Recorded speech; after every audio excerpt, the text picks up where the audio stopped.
Assalamualaikum warahmatullahi wabarakatuh. Selamat pagi rekan guru semua. Salam bahagia.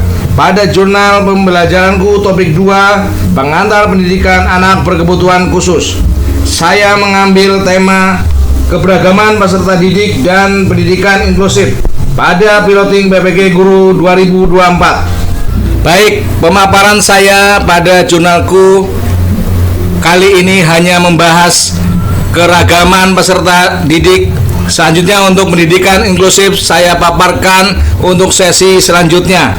Di sini pertanyaannya adalah aksi nyata keragaman peserta didik menarik bukan? Di sini digambarkan dalam kehidupan sekolah dengan keberagaman peserta didik. Di sini dapat dikisahkan dalam kehidupan binatang yang ada di hutan, di mana binatang yang ada di hutan wajib mengikuti kurikulum yang sama dengan pelajaran dan muatannya. Adalah yang pertama mandiri, kemudian yang kedua reflektif, ketiga kolaboratif, yang keempat inovatif, kelima berpihak pada murid. Di sini ambil contoh cerita sekolah hewan. Hutan adalah tempat beraneka ragam makhluk hidup binatang, di mana hutan banyak sekali, diantaranya ada harimau, singa, burung, jerapah, gajah, monyet, tupai, dan banyak sekali jenisnya. Sehingga di dalam hutan layaknya kehidupan seperti sebuah ekosistem. Dalam materi PMM saja, hutan memanggil semua penduduk hutan untuk berkumpul mendengarkan apa yang akan disampaikan Raja Hutan. Selanjutnya Raja Hutan memberikan penyampaian bahwa penduduk hutan diwajibkan sekolah, terutama anak-anak wajib sekolah. Kewajiban tersebut antara lain yang pertama berenang, yang kedua berlari, yang ketiga memanjat, keempat menggali, dan yang kelima terbang. Di sini jerapah sebagai kepala sekolah. Jerapah sebagai kepala sekolah memutuskan mengadopsi kurikulum terdiri berlari, memanjat, berenang, dan terbang agar lebih mudah pengelolaan kurikulumnya. Maka semua hewan wajib mengikuti mata pelajaran. Di sini bebek sangat bagus berenang, bahkan dia lebih baik dari instrukturnya. Tapi dalam ujian terbang nilainya hanya pas-pasan. Untungnya dia tetap lulus ujian terbangnya tersebut. Yang membuat dia sedih adalah ujian berlarinya. Ia mendapatkan nilai yang sangat buruk karena dia sangat lamban dalam berlari, padahal bebek sudah berusaha sangat keras.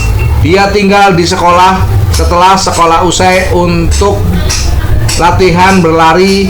Ini dia juga terpaksa meninggalkan hobinya. Dia berlari sangat keras hingga selaput kakinya sobek. Akibatnya dia tidak bisa menunjukkan yang baik. Bahkan dalam ujian renang, karena masalah dengan kakinya tersebut, bebek pun gagal ujian berlari dan hanya mendapatkan nilai rata-rata. Dalam ujian berenang, bebek sedih sekali mendapat nilai rata-rata.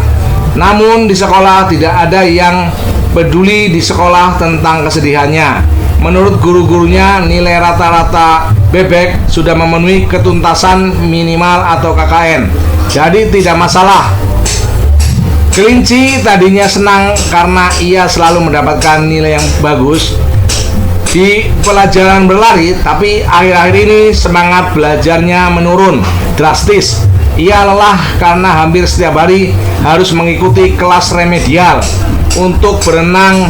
Sementara itu tupai,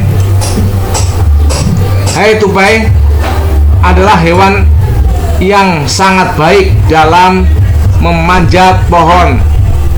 Namun saat pelajaran terbang ia mengalami frustasi. Di kelas terbang, gurunya meminta terbang dari bawah ke atas dan bukan dari atas pucuk pohon ke bawah. Karena diforsir ia kelelahan, tupai pun mengalami kram. Akhirnya tupai mendapat nilai C dalam memanjat dan nilai D dalam berlari. Selanjutnya elang di kelas dikategorikan sebagai anak bermasalah dalam disiplin, sehingga sering sekali dihukum di kelas memanjat. Ia selalu menyalahkan semua hewan yang lain dan sampai ke pucuk pohon terlebih dahulu, tetapi ia bersikeras untuk naik ke atas pohon dengan menggunakan caranya sendiri. Menurut elang, yang penting adalah tujuan akhirnya.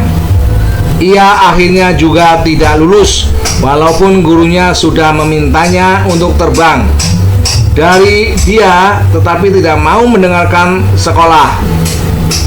Sekolah mendiagnosis elang memiliki oppositional deviance disorder, gangguan oposisi, menantang rencana modifikasi perilaku yang ketat pun lalu dikembangkan untuk elang. Pada akhir tahun, seekor ular yang kebetulan bisa berenang sedikit, berlari sedikit, memanjat dan terbang sedikit, memiliki nilai rata-rata tertinggi di antara para hewan sebagai murid yang dianggap terbaik.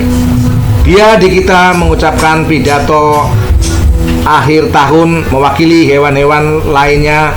Anjing padang rumput memutuskan tidak bersekolah karena tidak ada kurikulum menggali per orang tua anjing.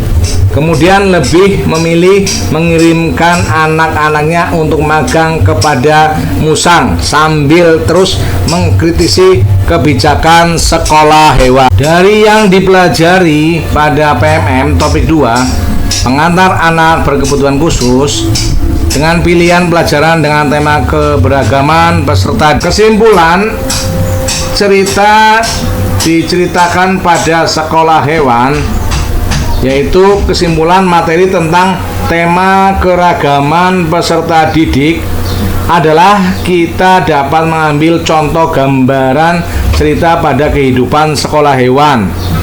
Materi yang sudah dipaparkan di sini menceritakan kehidupan yang dicontohkan pada sekolah hewan yang ada di hutan. Begitu banyak sekali keberagaman hewan dengan kemampuan yang berbeda-beda. Namun kita dapat mengambil pelajaran dari cerita tersebut untuk menambah wawasan kita.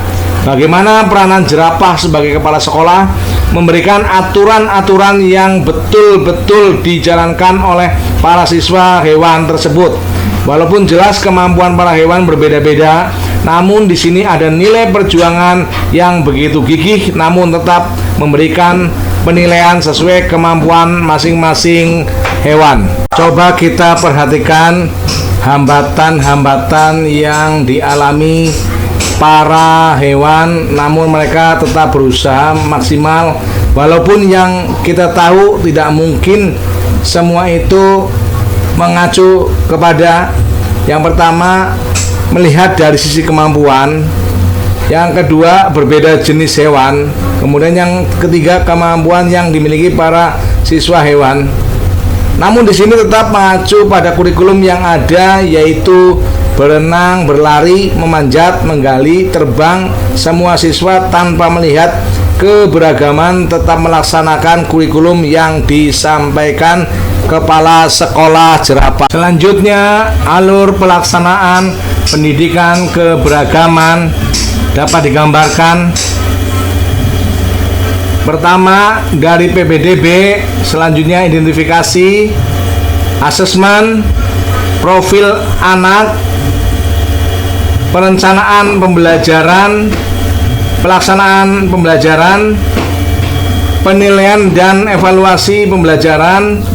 Selanjutnya landasan hasil belajar. Yang terakhir masa transisi, yaitu masa dari SD atau SDLB ke SMP atau SMP SMMPLB ke SMA atau SMK, dari SMA atau SMALB atau SMK SMKLB ke perguruan tinggi, atau SMA ke SMALB atau SMK atau SMKLB ke industri dunia kerja.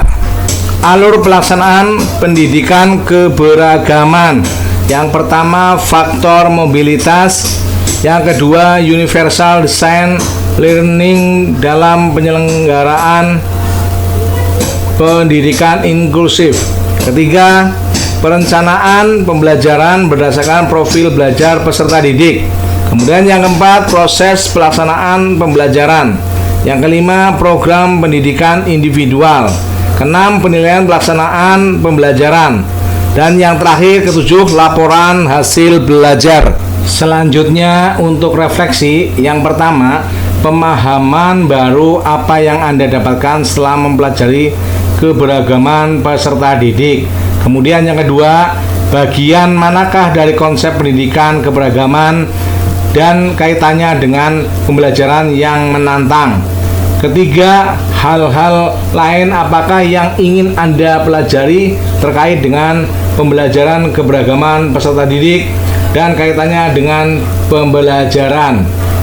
Selanjutnya, dari materi yang ada dapat disimpulkan yang pertama, pemahaman baru yang saya dapatkan adalah pentingnya beradaptasi agar pembelajarannya lebih fleksibel, tentunya sesuai dengan kebutuhan siswa. Kemudian yang kedua, yang paling menantang menurut saya adalah bagaimana kita menjelaskan ke masyarakat tentang keberagaman peserta didik dengan kemampuan yang berbeda-beda yang beranggapan akan sulit untuk mencapai sebuah kemajuan yang diinginkan, dan juga PDBK dianggap sesuatu yang merepotkan dan perlu dikasihani. Kemudian yang ketiga yang ingin saya pelajari adalah bagaimana siswa saya mengajar atau bagaimana saya mengajar ketika mempunyai siswa yang beragam. Bahkan PDBK juga beragam seperti tunanetra, tunarungu, karena buku pelajaran belum ada versi huruf braille. Ini adalah dokumen yang menjelaskan kepada rekan sejawat.